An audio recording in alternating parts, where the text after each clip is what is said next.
gentlemen, really hope you guys all had a fantastic weekend. Was a good one for me, obviously, with the Vikings being able to pull it out against the Jets. Lot of awesome games to cover. This is my Week 13 review. I'm going to go over every single game from Thursday to Sunday, give you my hottest takes and the biggest key takeaways from each of them. This is a really easy and quick way to get all of the information that you're going to need as we move forward towards those fantasy playoffs. If you guys have not done it yet and you've been here before, please consider dropping a like and a subscription to the channel. It helps out so very much, keeps the press moving forward and getting us out to people who maybe have not seen us yet. I love the engagement, guys, so I would love to hear your thoughts on the week's games, maybe some places that I aired and what my opinions were. All of that makes great conversation, helps us all get better at the end of the day, and really that is what we are looking to do. For those who have not been here before, Relentless Press drops content Monday to Saturday. I'm doing at least 10 videos a week. I usually do multiple ones depending on the day as well. I drop them at 12 p.m. Pacific time, so you always know when they are going to be available. A big shout out to all of my current subscribers. Thank you guys so much for continuing to support me. We've blown past our goal of 500. We are on our way to 1,000. Once again, if you have not done it yet, you can be a part of helping us get there. And without any further ado, let's hop into Week 13's Relentless Rundown.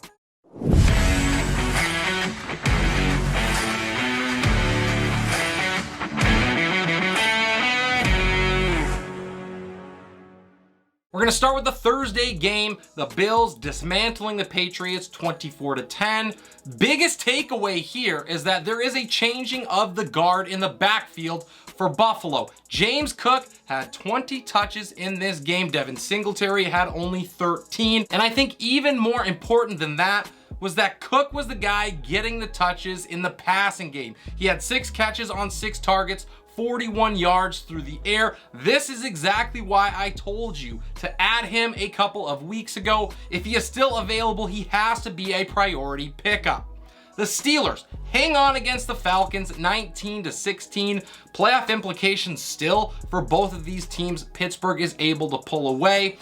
Biggest takeaways here, 2 guys that were disrespected by the consensus last week that I was still in on. We're going to talk about them both. Najee Harris is the first. He looks healthier than he has all year, and he could really turn the tides for your team down the stretch.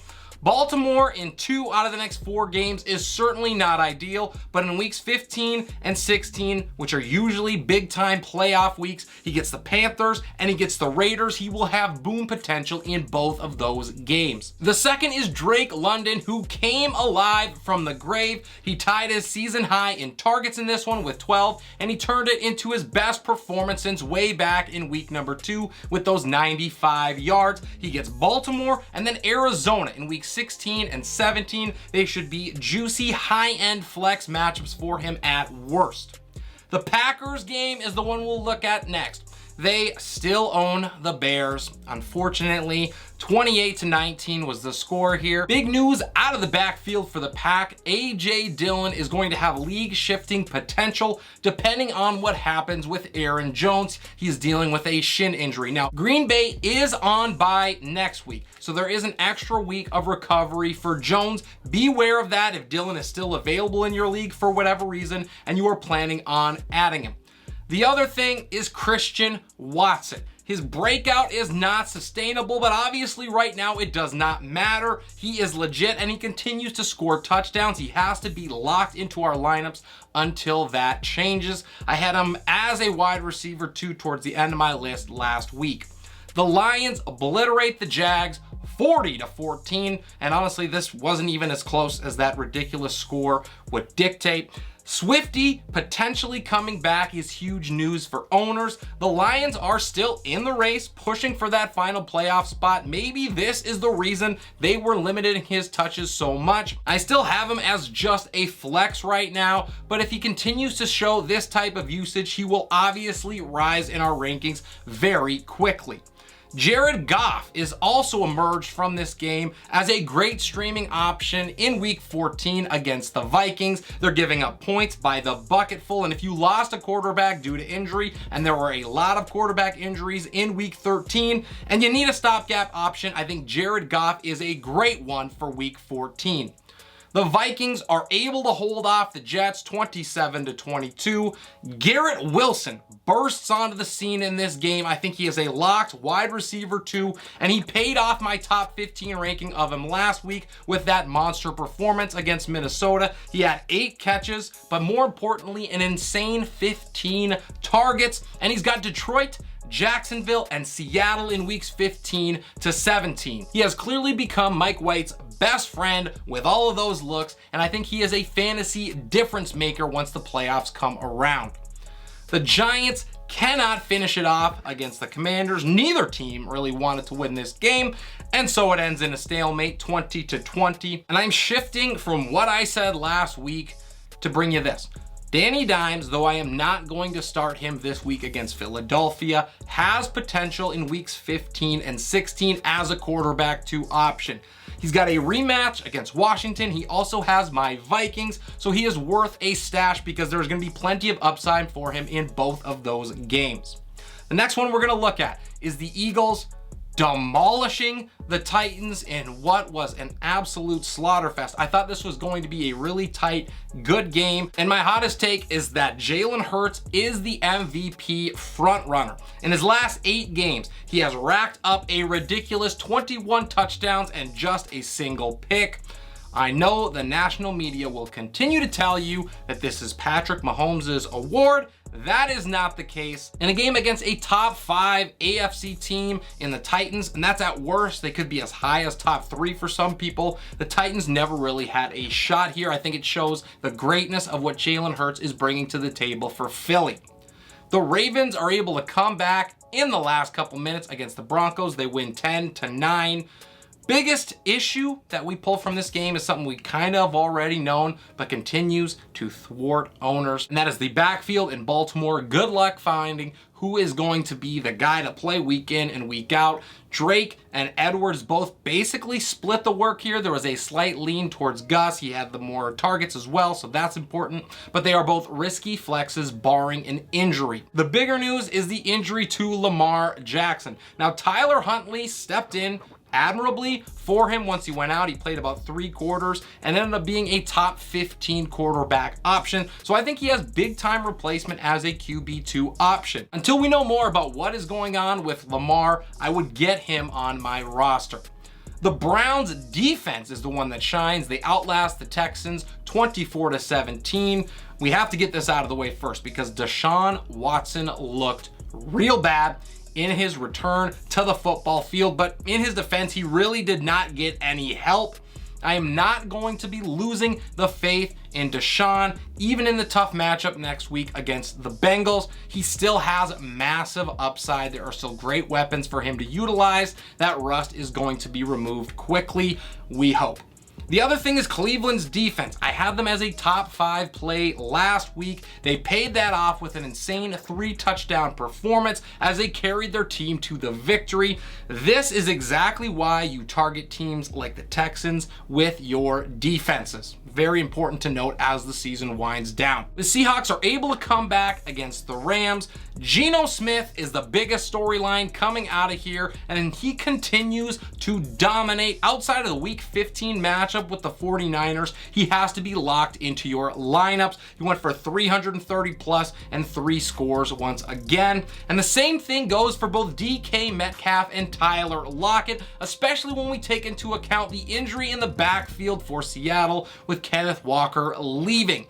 The ground game is going to suffer for Seattle, but that just means more passing opportunities as the Hawks try to push towards the playoffs. Lockett, Metcalf, Geno Smith are going to help get you guys in your playoffs as well. The 49ers, and maybe what I think is the biggest surprise of the entire week, manhandle the Dolphins 33-17. So a couple of things in this one. Going in, I thought that this was going to be a slugfest from start to finish. It was going to be a close game that probably came down to the final possession.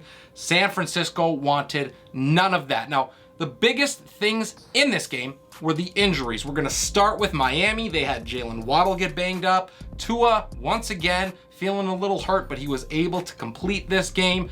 The biggest loss of the day, however, was in San Francisco's side. Jimmy Garoppolo is out for the season with his foot injury, which means across the board, we have to downgrade 49ers playmakers, but I do not believe it is a death knell for this offense because the playmakers are good enough in it to be able to overcome Brock Purdy. He is certainly not a one-for-one swap with Jimmy Garoppolo, but I think he can do enough as far as getting the ball to the playmakers here to let them do their work in space like they've done with Jimmy G, and it should work out okay for San Francisco.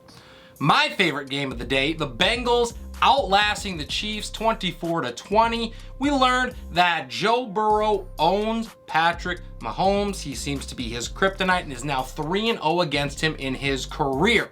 The other thing that we figured out is that we have to have Samaje Perine on our rosters if he's available for the rest of the season. He has clearly shown he has massive upside if Joe Mixon misses any more time, although it is likely that Mixon is going to be back next week after recovering from that concussion. Perine is one of the most valuable cuffs in all of fantasy football as the playoffs come into focus. The Raiders come out and win their third straight game. They hold off the Chargers 27-20. And biggest takeaway here, and my hottest take, is that you need to pick up Zamir White if you have an extra roster spot. Josh Jacobs has looked just fine, but he is dealing with a calf injury, and those can always linger. And if they have to rest him or if he aggravates it, White would step into a pretty significant role in this offense. The Raiders want to remain fairly balanced, so that running game work has value. And I would say ditto to Joshua Kelly for the Chargers. He would be a weekly RB2 at worst if anything were to happen to Austin Eckler. The final game that we are looking at is the Cowboys, who laid on the Colts 54-19. My hottest take is this: the Cowboys offense is going to support 5 players for the next 2 weeks. Dallas has the Texans and the Jags on deck, so I think Dak, Pollard, Zeke, CeeDee, and Schultz are all going to post great numbers as Dallas continues to roll. They're looking like one of the best teams in football right now after a couple weeks ago laying it into my Vikings, and now with a monster victory once again in Indianapolis. I think Dallas is trying to make a statement that they are here and ready for the rest of the league. They won their third straight as well. And that is everything for my Week 13 in review. Hope you guys got some information that was valuable. Drop any comments, any questions down below. I love to hear your thoughts on the games, and I also would love to help you out with any start sits or the like that you have for the coming week. If you enjoyed the content today, please crush that like button for me. It helps get Relentless Press out to others who have not seen it yet. If you have not done it yet, please consider subscribing to the channel. It will make sure that you do not miss a thing. I have a ton of content out every single week and help us push to our goal of 1,000 subscribers. This is Relentless Press. I am your host, Abraham Opatz, and I will see you next time.